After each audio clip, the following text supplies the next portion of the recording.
Question number 13. The dimension of mu naught epsilon naught whole power minus 1 by 2 is length, time, velocity, force. நாலு options கொடுத்துருக்காங்க. இப்போ இந்த problem வந்து கொஞ்சம் tricky. ஏன்னா இப்போது வரைக்கும் நீங்கள் மியூ நாட் எப்சிலன் நாட்னா என்னன்னு உங்களுக்கு தெரிஞ்சிருக்க வாய்ப்பு இல்லை. எப்சிலன் நாட் மேபி தெரிஞ்சிருக்கலாம். ஏன்னா எப்சிலன் நாட் வந்து எலக்ட்ரோஸ்டாட்டிக்ஸில் தான் உங்களுக்கு டிஃபைன் பண்ணுறோம். மியூ நாட் வந்து மேக்னட்டோஸ்டாட்டிக்ஸில் தான் டிஃபைன் பண்ணுறோம். ஓகே, பட் இருந்தாலுமே இந்த ப்ராப்ளம் சால்வ் பண்ணுறதுக்கு எப்சிலன் நாட்னா என்ன, மியூ நாட்னா என்ன, அதோட யூனிட் என்ன அப்படின்னு சொல்லிட்டு ரொம்ப குயிக்காக உங்களுக்கு நான் டிஃபைன் பண்ணிவிட்டு you will solve the problem first. அதுக்கப்புறமா ஒரு ஷார்ட்டாக மியூ நாட்னா என்ன, எப்சிலன் நாட்னா என்ன அப்படின்னு சொல்லிட்டு நான் சொல்கிறேன். சரிங்களா? இப்போ நம்ம கொஷினுக்கு போகலாம். இதில் எப்சிலன் நாட்டுங்கிறது பெர்மிட்டிவிட்டி ஆஃப் ஃப்ரீ ஸ்பேஸ். அதோட வேல்யூ பார்த்தீங்கன்னா இதுதான் அதோட வேல்யூ. அதோட யூனிட் வந்து கூலும் ஸ்கொயர். சி அப்படின்னா coulomb. Coulomb square newton -1 metre -2.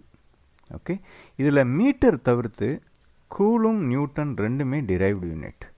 அப்போது இதோட டைமென்ஷன் வேணும்னா நம்ம இந்த ரெண்டு யூனிட்டையுமே இதோட ஃபண்டமெண்டல் யூனிட்ஸ்க்கு நம்ம எழுதியாகணும். ஓகே, அதே போல் மியூ நாட்டுங்கிறது it's permeability of free space.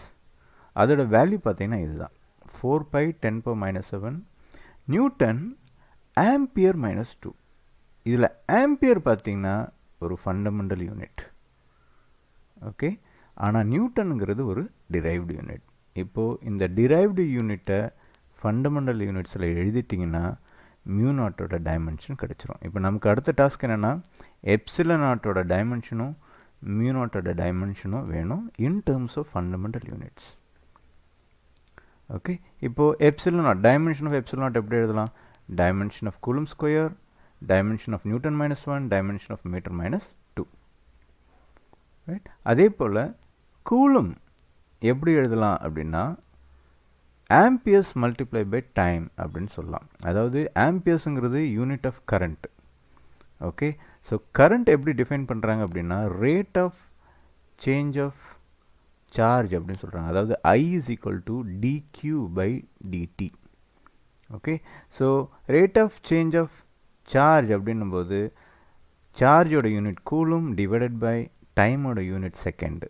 Okay, which is said in terms of amperes. So 1 ampere is equal to 1 coulomb divided by 1 second. அப்போ கூலும் எப்படி எழுதலாம்? ஆம்பியர் மல்டிப்ளை பை செகண்ட் எழுதலாம். ஸோ சியை வந்து AT அப்படின்னு எழுதிக்கிறேன். So AT⁻². இங்கே Newton -1 இருக்குது. இப்போ நியூட்டன் எப்படி எழுதலாம்னு உங்களுக்கே தெரியும். ரைட், யூனிட் ஆஃப் ஃபோர்ஸு, அதை மாஸ் டைம்ஸ் அக்ஸலரேஷன் எழுதலாம். அப்போ ஒரு யூனிட் இஸ் ஈக்குவல் டு உங்களுக்கு நல்லா தெரியும் மீட்டர் mLt-2 அப்படின்னு எழுதலாம். சரியா? இப்போ இந்த mLt-2 என்னுக்கு பதில் எழுதிட்டு அதுக்கு ஹோல் பவர் -1 போட்டிங்கன்னா அது அப்படியே என்னவா மாறும்?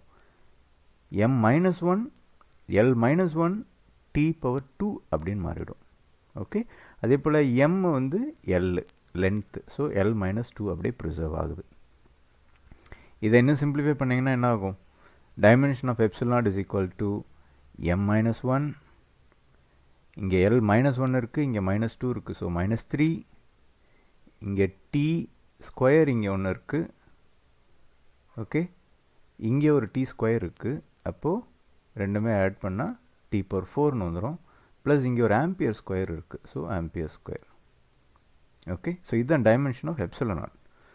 இப்போ டைமென்ஷன் ஆஃப் மியூ நாட் பார்க்கலாம். இப்போ mu naught is equal to என்னது? Dimension of newton multiply by dimension of ampere -2. Okay, இப்போ நியூட்டன் எப்படி எழுதலாம்? mLt-2ன்னு எழுதலாம். ஓகே, அப்போது டைமென்ஷன் ஆஃப் மியூ நாட் வந்து mLt-2 ஆம்பியர் -2. ரைட், இப்போ நம்ம கொடுத்துருக்கிற எக்ஸ்பிரஷனில் இதை சப்ஸ்டியூட் பண்ணலாம். அதாவது mu not epsilon naught power -1 by 2. Okay, so this is equal to epsilon நாட்டோட டைமென்ஷன் மல்டிப்ளை பை மியூ நாட்டோட dimension whole power -1 by 2. Okay, so இதை வந்து நீங்கள் இப்படியும் எழுதலாம். இதை நீங்கள் சிம்பிளிஃபை பண்ணிங்கன்னா என்ன கிடைக்கும்? இங்கே m minus 1, இங்கே m, ஸோ m power 0. அதை எழுத வேண்டாம். ஓகே, எழுதினாலும் பிரச்சனை இல்லை, எழுதாமலும் விடலாம். So m power 0 is the first thing that to write. And then l minus 3, இங்கே l minus 3 இருக்குது, இங்கே l இருக்குது. அப்போது minus 3 plus 1, அப்போ இது எவ்வளோ? minus 2. ஸோ l minus 2 இங்கே எழுதிட்டேன். Then coming to t power 4 இருக்குது, இங்கே t power minus 2 இருக்குது. அப்போ 4 minus 2 2 தான். அப்போது t power 2 மட்டும் இங்கே ப்ரிசர்வ் ஆகுது. ஓகே, இங்கே பார்த்தீங்கன்னா a power 2 இருக்குது, இங்கே a power minus 2 இருக்குது. அப்போ ரெண்டுமே மல்டிப்ளை ஆகும்போது என்ன ஆகும்? 2 minus 2ன்னு மேலே பவரில் இருக்கும். ஸோ 0. So a power 0. அதனால் இங்கே m power 0வும் நான் எழுதலை, a power 0வும் எழுதலை. Okay, so what is left out is l minus 2 t power 2 whole power minus 1 by 2. Okay, இப்போது இந்த மைனஸ் சைனை நீங்கள் உள்ளே கொண்டு வந்தீங்கன்னா என்ன ஆகும்? இது அப்படியே l power 2ஆக மாறிடும். இந்த மைனஸ் மல்டிப்ளை பை இந்த ப்ளஸ்ஸு l power minus 2ஆக மாறிடும். அதுக்கப்புறம் இதுக்கு ஒரு ஸ்கொயர் ரூட் எடுக்கிறீங்க. அதாவது 1 by 2ங்கிறது என்னது? It's square root of this, right? Then this 2 and this 2 will cancel, this 2 will and this 2 will get cancelled. So what is left out is L t minus 1. Okay, so dimension of epsilon naught mu naught whole power minus 1 by 2 என்னன்னு பார்த்தீங்கன்னா L t minus 1. L t minus 1 என்ன? length, அதாவது metre, divided by time, அதாவது second. So metre per செகண்டுங்கிறது எதோட யூனிட்? வெலாசிட்டியோடது. Okay, so the correct option is C. So இந்த ப்ராப்ளம் இங்கே முடியுது. If you want to learn, உங்களுக்கு எப்சிலன் நாட் மியூ நாட்டோட யூனிட் எப்படி தான் வருது, அது எந்த ஃபார்முலாலேருந்து கொண்டு வரோம் அப்படின்றத பார்க்கணுன்னா இந்த வீடியோ தொடர்ந்து பாருங்கள். ஆல்ரைட், ஸோ உங்களுக்கு கிராவிடேஷனல் ஃபோர்ஸ் என்னன்னு தெரியும், ரைட்? அதான் நியூட்டன்ஸ் லா ஆஃப் கிராவிடேஷன். ரெண்டு மாஸ் பாடி இருக்குது அப்படின்னா, if they are separated by a distance r அப்படின்னா, the force between them is defined like this. அதாவது gravitational force Fg is proportional to m1 m2, அதாவது product of the masses, right? It is directly proportional to the product of the masses and divided by r square. அப்படின்னா the force Fg is inversely proportional to square of the distance between them. Okay, இப்போ proportionality constant ஒன்று introduce பண்ணுறோம் இல்லையா, அந்த constant தான் G. இதுதான் வந்து gravitational constant. Okay, இப்போது இந்த ஜிக்கு இந்த ஈக்குவேஷன் நான் ரீரைட் பண்ணுறேன். அப்போ G is equal to FG R square. R square மேலே போச்சுன்னா கிராஸ் மல்டிப்ளை ஆச்சுன்னா this will go to the numerator and m1 m2 will come to the denominator. Okay, so when I write that, what will be my unit of g? Capital G oda unit என்னவா இருக்கும்? force oda unit newton, r oda unit meter, அப்போ r square oda unit meter square, divided by mass oda unit kilogram, இந்த mass oda unit kilogram, so kilogram power 2. அது denominatorல இருக்கு. அது numeratorக்கு வந்துச்சுன்னா என்ன ஆகும்? கிலோகிராம் பவர் மைனஸ் 2ன்னு மாறும். அப்போது யூனிவர்சல் கிராவிடேஷனல் கான்ஸ்டன்ட்டோட unit newtons, metre power 2 kg minus 2. சரிங்களா? இப்போ அடுத்தது எப்சிலன் நாட் பார்க்கலாம். எப்சிலன் நாட் எங்கேருந்து வருது? எலக்ட்ரோஸ்டாட்டிக்ஸில் கூலும் ஃபோர்ஸ், கூலும்ஸ் லான்னு ஒன்று இருக்குது, ரைட்? அது that defines the force between two electric charges Q1 Q2 separated by a distance r, right? இந்த ஃபார்முலாவும் இந்த லாவும் கிட்டத்தட்ட இந்த லாவை அப்படியே தான் ஒத்து இருக்கும். சரிங்களா? இதில் எஃப்ஜிங்கிறது gravitation force between two mass bodies, இங்கே எஃப்இங்கிறது electrostatic force between two electric charges Q1 Q2 separated by R square. Okay, இங்கே இந்த எஃப்இங்கிறதும் proportional to product of the charges Q1 Q2. At the same time, இதே Fe is inversely proportional to the square of the distance between them, which is r square. இப்போ இந்த ரெண்டு லாவுமே பார்த்தீங்கன்னா ஒரே மாதிரி தான் இருக்கும். ஓகே, இப்போ இங்கே இங்கே எப்படி நம்ம g அப்படின்னு ஒரு ப்ரொபோர்ஷனாலிட்டி கான்ஸ்டன்ட் இன்ட்ரடியூஸ் பண்ணோமோ அதே போல் இங்கேயும் ஒரு ப்ரொபோர்ஷனாலிட்டி கான்ஸ்டன்ட் வரும். அதுதான் 1/4π எப்சிலன் நாட். இங்கே வரக்கூடிய இந்த எப்சிலன் நாட் தான் என்னது? Permittivity of free space. இப்போ எப்சிலன் நாட்டுக்கு இந்த ஈக்குவேஷனை ரீரைட் பண்ணால் என்ன ஆகும்? இந்த எப்சிலன் நாட்டு லெஃப்ட் சைடில் போனால் என்ன ஆகும்? It goes to the numerator. And Fe, when it comes to the right, it comes to the denominator. So epsilon naught is equal to இங்கே இருக்கிற q1 q2 divided by Fe கீழே வந்துச்சுன்னா Fe 4π already இருக்கு, r square already இருக்கு. Okay, இப்போ இதோட unit பாருங்கள் என்னவா இருக்கும்?